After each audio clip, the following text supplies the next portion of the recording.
Hello, my name is Austin Belzer, and welcome to another conversation from Slamdance 2025. Today, I have the director, screenwriter, and producer. Let me know if I get this wrong. Lola Rock'n'Rolla from the documentary The Big Johnson. The Big Johnson is a documentary that documents Dean Johnson's life as a drag queen, rock star, LGBTQI activist, and many other things. The Big Johnson will have its world premiere at the sold out screening, by the way. Congrats. At the Summer and David Theater tomorrow, followed by a second screening this Sunday at the LA Times Theater. Lola, welcome. Hello, Austin. Thanks for having me. Yeah, no problem. It's been a busy week, so thank you for taking the time to really talk to me and talk about your film. Absolutely. Speaking of your film, what drew you to Dean Johnson's story? Well, Dean was one of my best friends. I played in his band, his second band, the Velvet Mafia. I was a flying nun and saxophone. And we played CBGBs together once a month for like 6 years, 7 years, something like that. And I just loved him. So I usually make horror comedies, but after he died in a very mysterious way, I decided that this is going to be my first documentary. So it's my first feature, my first doc, and here we are premiering at Slamdance. So yeah, excited.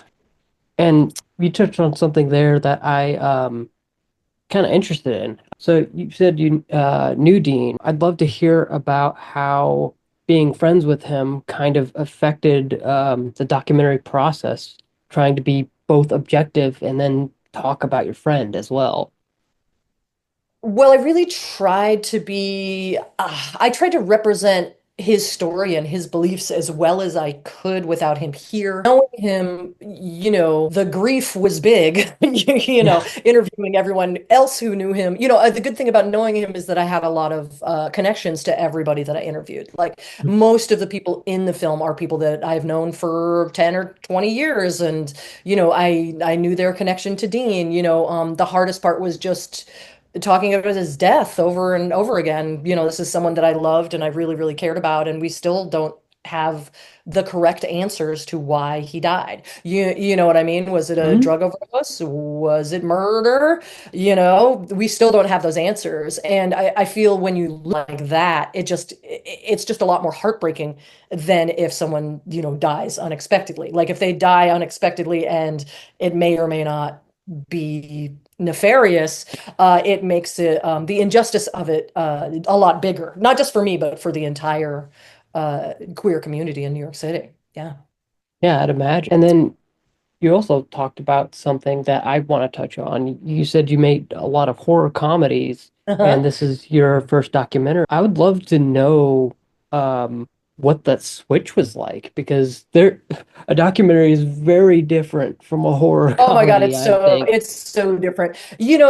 With narrative, you tell it what to do. With Yeah. documentaries, it tells you what to do. Like I kept thinking, oh, I'm done with this now. And then somebody I'd talk to would be like, oh, you really should talk to so and so, or you really should talk to so and so. And so you have to just leave yourself open to just find what the story is. And I thought as I began the documentary, oh, I'm going to be queen of the neighborhood. I'm going to solve this. We're going to find out if it was an OD or a murder. I'm going to, whatever. And some of those things are just unknowable. I was only able to get one police officer to talk to us, and he was later arrested for sex with a minor. So there you go. And so, documentaries, you're just sort of you have to just be open to what happens. You can Mhm. mold it, you can try and mold it, but in the end, it molds you.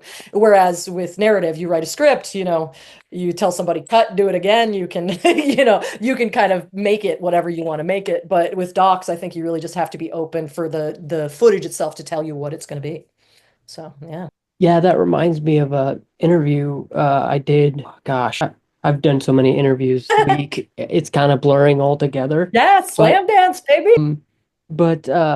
somebody I forget who said I'll probably remember in the post-production process, but they said their documentary, I think maybe Joey Earns Rewards maybe is the one I was talking about, but their film really came together in the editing room. Well, I think that's absolutely true. Yeah. I mean, we spent I don't know. We spent like kind of years shooting, but we really spent a lot more time on the edit. And then also with docs, like, we had a whole section on, there was this great party in New York at this bar called The Cock, and the party was called Foxy. And it was like, what would you do for $100? And it was like so scandalous. And Dean was one of the hosts. And we had this whole section on The Cock. And then we couldn't, all of the archive people didn't want to sell it to us. And so we had to cut that whole section and kind of morph the film into something else. And so I think you have to be a lot more uh like not hands-on, but during the edit it kind of tells you what it's supposed to be. Yeah,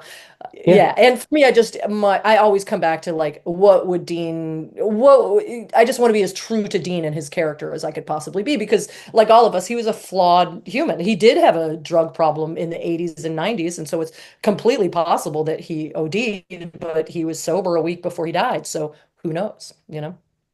Yeah. yeah, And he was also sober for years before he died. I mean, he really was like, all buff, working on his body and all that stuff. But some things are just sort of unknowable. Yeah, but the documentary process is really, really different because you have to just be open for it to sort of tell you what it's going to be. So we yeah. had 100 hours of footage, 100 hours of footage. And I had to cut a lot of incredible interviews that I wanted to keep just because it didn't fit the narrative of the story. So, yeah. Yeah, I bet. I think it was.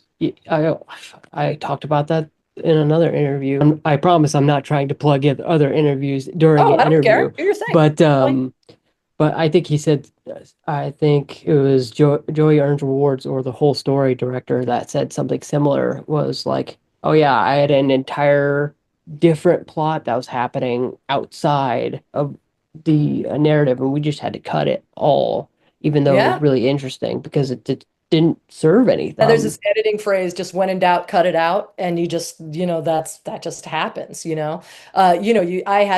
I mean, I have Jackie Beat in my film, who to me is one of the funniest comedians you'll ever meet in your life. And same with Lady Bunny and Sherry Vine, they're hilarious. And so something would be incredibly funny, but I'd have to take it out because it just didn't fit the story, even though I Yeah. would have loved to keep whatever it was in there. So yeah, yeah, you just never know. And that kind of brings me to one of my questions. You've got a lot of interviewees, Taylor Mack, Jackie Beat, Lady Yeah, Bunny, you Taylor's just great. said. Yeah. Like, how did you decide who to include? I know you talked about a little bit about like already having a lot of that work done for you because you knew Dean, but I'd love to hear a little bit more about that. Well, just knowing Dean and being a part of his band and being a part of this scene, in New York, as still a part of the LGBTI Hmm. 2S, all of that, all the letters. I'm a part of that group. And so that gives me access to people, and it lets people sort of relax with me where maybe they couldn't relax that much with just a stranger or whatever. But it also made it difficult because it's like, oh, I love this person and I want to keep this in here. Is it really for the best of the film, or is it just that I love this person and I want to keep this in here? We interviewed Michael Formica Jones, who is a genius drag queen, and it just didn't fit in the film. And Formica is one of my best friends. And so I had to like, tell Formica, I'm like, you're amazing, but Ed just couldn't fit it in the movie, and I had to do that a few times with people that are just really incredible that donated their time and all of that stuff. But, you just have to do what's best for the film. At the end of the day, you just have to surrender to the film gods and just be like, okay, this is what it's supposed to be. So, yeah. Yeah.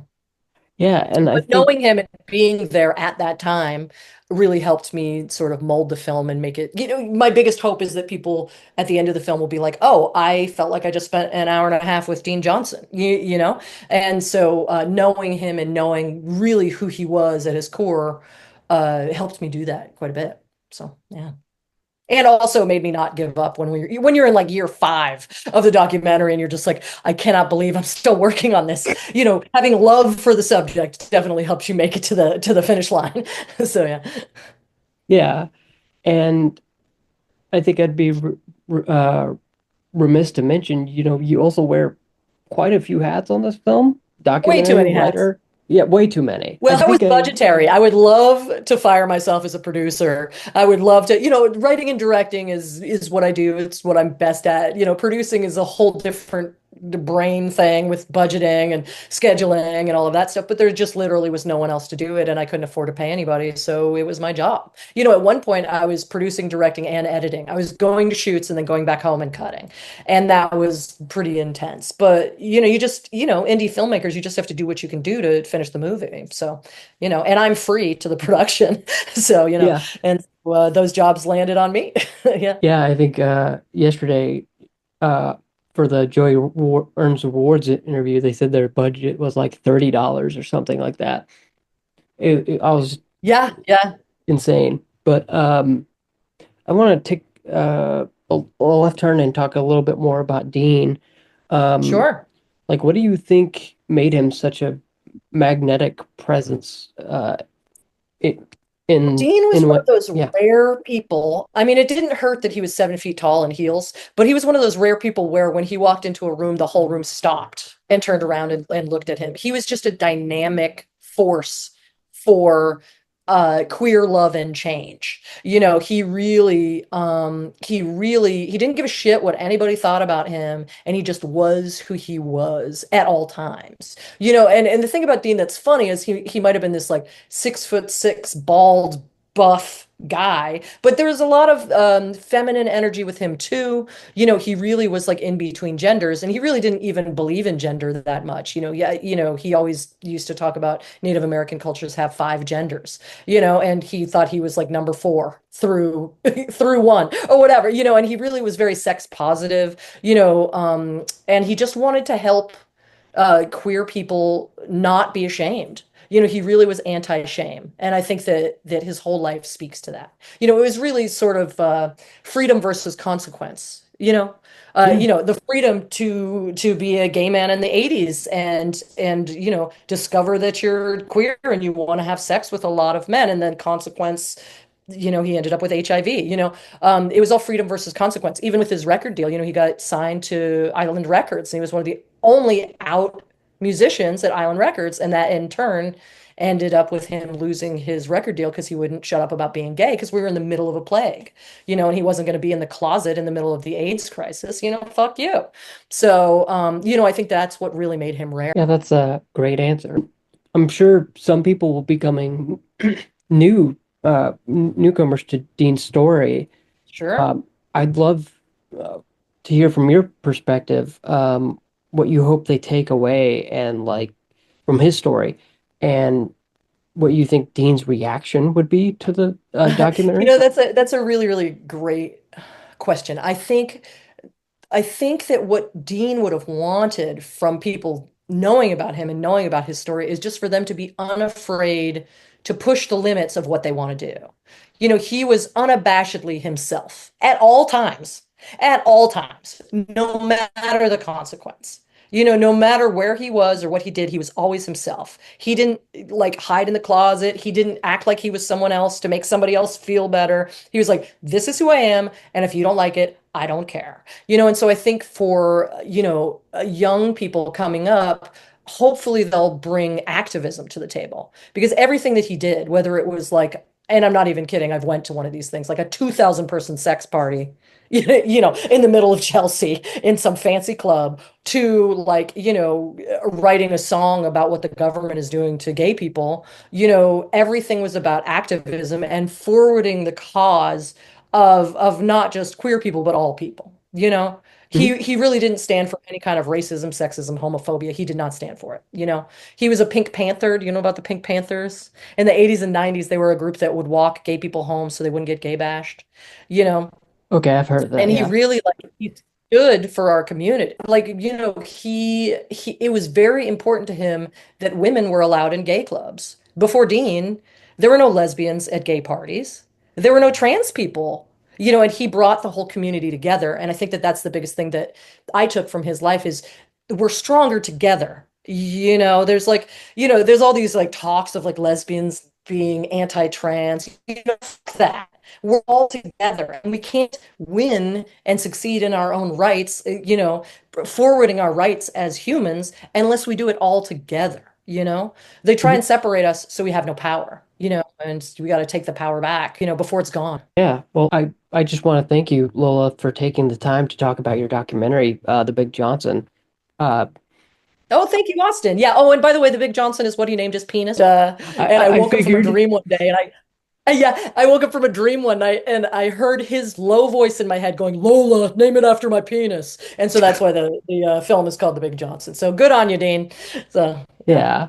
Well, if you're going to be in LA, people at home, the Big Johnson will have its world premiere at the sold out screening at the Summer and David Theater tomorrow, and a second screening this Sunday at the LA Times Theater. I'll include a link to buy tickets in the description of this interview. And if you enjoyed this interview, I'm recording two more after this, so you're gonna have plenty Slam Dance interviews. So just stay tuned for that. But until next time. Thank you so much, Austin. Nice talking to you. You can find me on Blue Sky, Facebook, Instagram, and Threads under my username, Austin B Media, as well as my Discord and Patreon community chat. Speaking of Patreon, if you'd like early access to this next interview or more exclusive content, head on over to patreon.com/AustinBmedia. For just $3 a month, you get 48-hour early access to my reviews, podcasts, interviews like this one, and articles, plus patron-only channels on my Discord. The $10 a month tier, you'll unlock uncut podcast episodes, exclusive episodes, and more. If you enjoyed this interview, stay tuned for more Slam Dance and South by Southwest 2025 interviews. Until next time.